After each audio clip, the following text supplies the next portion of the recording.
Hello po mga ka-Team EDSI, kumusta po kayo? So, nababasa nyo naman po yung title natin dyan. Nagbanding na pala si Mami Ellen at saka si Viancy. So, totoo nga po ito. Ayan, marami pong salamat sa lahat ng nag-subscribe sa aking channel at nagbibigay po ng kanilang mga opinion base sa ating topic for today's video. So napakaganda ni Viancy. Ngiti pa lang pamatay na. Charot. Totoo. Ang ganda na talaga ng ngiti ni Viancy. Napakangiti na po siya. Abot tenga kasi ganda na ng ipin niya.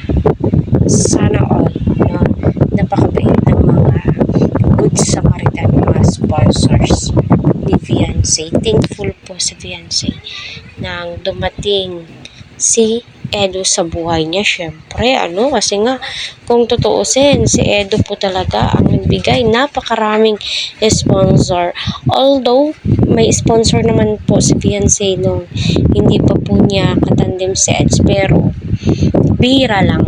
Pero ngayon, bonggang-bongga, diba? May papalawan pa nga diba? So yes, mga ka-EDSI, nagbanding na po yan sila. Diba yung paglagay ng brace? Ang pagkatanghali is inuwi. Hindi. Nagpa-shell sila sa tahanan nila Eds. Diba? Na-shock nga si Viancy. So, ang tawag doon, banding. Getting to know each other na. At kita naman po natin, pati si Mami Ellen ay kinikilig habang